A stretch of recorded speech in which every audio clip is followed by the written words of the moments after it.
Hello and welcome to everyone. आज हम श्रेष्ठ स्टडी सर्कल के नए क्लास में कक्षा 8वीं बसंत का चैप्टर नंबर 8 लेकर आए हैं, जो कि नरोत्तम दास द्वारा रचित है। और आपका रचित जो है वो आपका है सुदामा चरित्र शीर्षक है। सुदामा चरित्र नरोत्तम दास जी की काव्य कृति है, जो कि उन्होंने ब्रज भाषा में लिखी है। आप सब जानते हैं कि कृष्ण और सुदामा की मित्रता के बारे में बहुत सारी कथाएं आप लोगों ने पढ़ी होगी। तो यहाँ पर कृष्ण के जो बचपन के मित्र थे सुदामा, जब कृष्ण गुरु के आश्रम में थे तब सुदामा उनके मित्र थे। और कई सालों के बाद जब कृष्ण द्वारिका के राजा बन जाते हैं तो सुदामा की जो पत्नी होती है वो सुदामा को कृष्ण के पास सहायता मांग लेके भेजती है।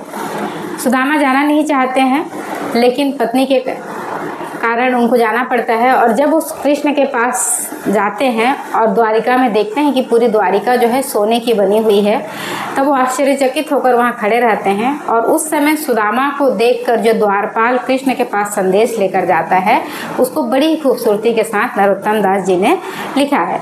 तो उसमें आपकी कविता की पहली पंक्ति है, शीस पगाना झगा तन में प्रभु, जाने को आही बसे कही ग्रामा। फटी सी धोती और लटी दुपट्टी, और पाए उपाहन को नहीं सामा। द्वारपाल जाकर कृष्ण को बता रहा है कि द्वार पर कोई आया हुआ है जिसके सिर पर न पगड़ी है और ना ही उसके तन पर कुर्ता है। प्रभु जाने को किस गांव का रहने वाला है, पता नहीं किस गांव से आया है, क्योंकि द्वारिका में तो इतना निर्धन कोई भी नहीं है। देखने में वो बहुत निर्धन प्रतीत हो रहा है। उसके सिर पे न पगड़ी है, न शरीर पे कुर्ता है।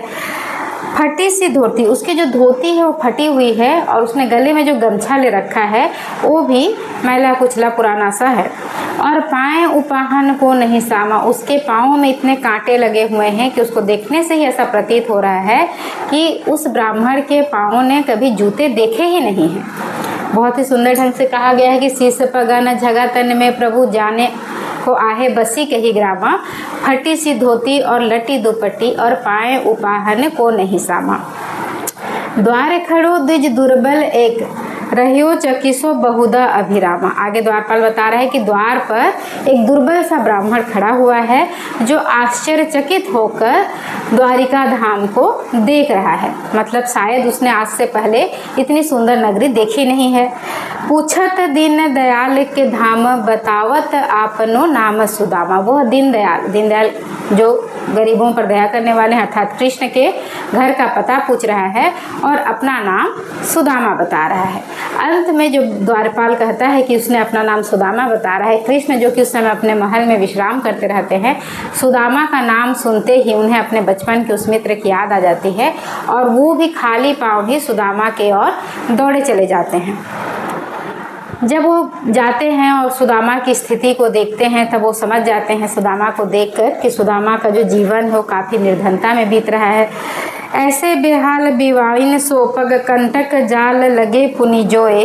हाय महादुख पायो सखा तुम आए,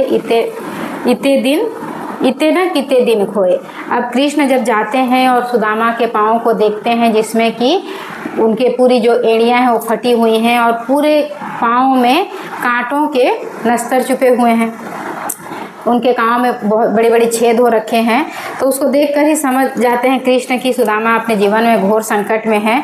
वो कहते हैं कि हे सखा, तुम इतने दिन कहाँ रहे, इतने दिन तुम क्यों नहीं आए। देखे सुदामा की दीन दशा, करुणा करी के करुणा निधि रोए। अब देखो सुदामा की जो दुर्दशा है या जो उसकी गरीबी में जो हालत है, उसको देखकर करुणा में आकर करुणा निधि स्वयं, करुणा निधि मतलब कृष्ण जो सब पर करुणा करते हैं, वो कृष्ण स्वयं रोने लग जाते हैं। पानी परात को हाथ छुओ नहीं, नैनन के जल से पग धोएं।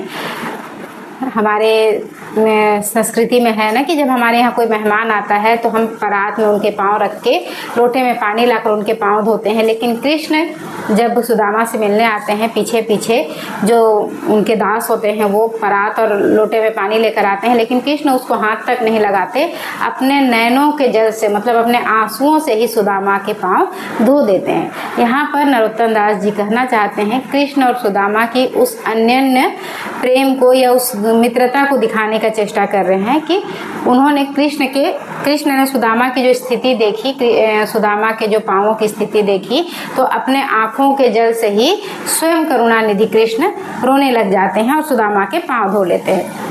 आप लोगों ने सुना होगा कृष्ण के बड़प्पन के बारे में। तो कृष्ण का बड़प्पन इस बात पे नहीं था कि वो द्वारिका के राजा थे। कृष्ण का बड़प्पन इस बात पे माना जाता है कि उन्होंने सुदामा जैसे गरीब ब्राह्मण के साथ अपनी मित्रता निभाई थी। मित्रता की यही पहचान होती है ना कि मित्रता में हम अमीर गरीब या छोटा बड़ा में भेदभाव नहीं करते हैं। देखो ये पद आप गा भी सकते हो कि शीश पगा न जगा तन में प्रभु, जाने को आहे बसे कही ग्रामा, फटी सी धोती और लटी दुपट्टी और पाए उपाहने को नहीं सामा, द्वारे खड़ो दुज दुर्बल एक रहो चकी सो बहुधा अभिरामा, पूछत दीन दयाल के धाम बतावत आपनो नाम सुदामा। तो आप नरोत्तम दास जी के लिखे हुए इस ब्रज भाषा की कविता को बहुत सा स्वर गा भी सकते हैं।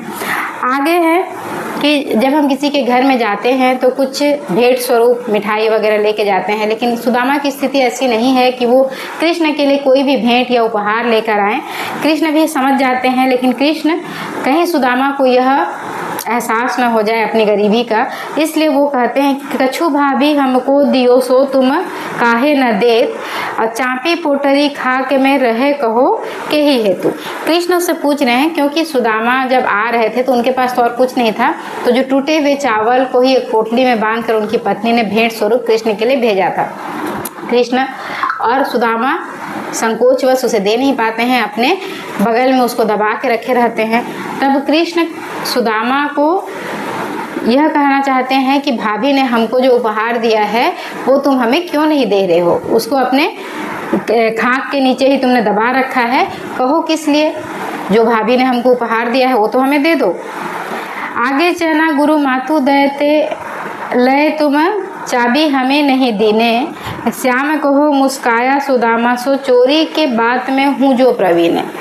अब कृष्ण सुदामा को बचपन की बात याद दिला रहे हैं कि जब हम गुरु के आश्रम में रहते थे और जब गाय चराने जाते थे तो जो गुरु माँ थी वो चने देती थी, और जिसको कि तुम अकेले ही चबा जाते थे, मुझे देते ही नहीं थे, चने तुम अकेले चबा जाते थे, और बचपन से ही तुम चोरी के कार्य में काफ़ी प्रवीण हो, मतलब काफ़ी दक्ष हो। कौन कह रहा है? कृष्ण, जो कि स्वयं माखन चुरा कर खाते थे, वो कह रहे हैं कि चोरी के बाण में हूँ जो प्रवीण है, तुम बचपन से ही चोरी के कार्य में बहुत अत्यंत प्रवीण हो।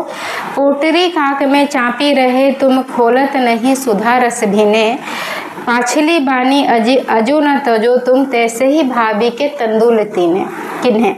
वो कह रहे हैं कि तुमने पोटली को अपने कांख में दबा रखा है और तुम उसको खोल नहीं रहे हो, लेकिन उसकी जो खुशबू है, अमृत के समान जो खुशबू है, वो सब तरफ फैली हुई है। पिछली आदत तुमने अब भी नहीं छोड़ा है, वैसे ही तुम भाभी के दिए हुए चावल भी, तंदूल भी तुम चबा जाना चाहते हो।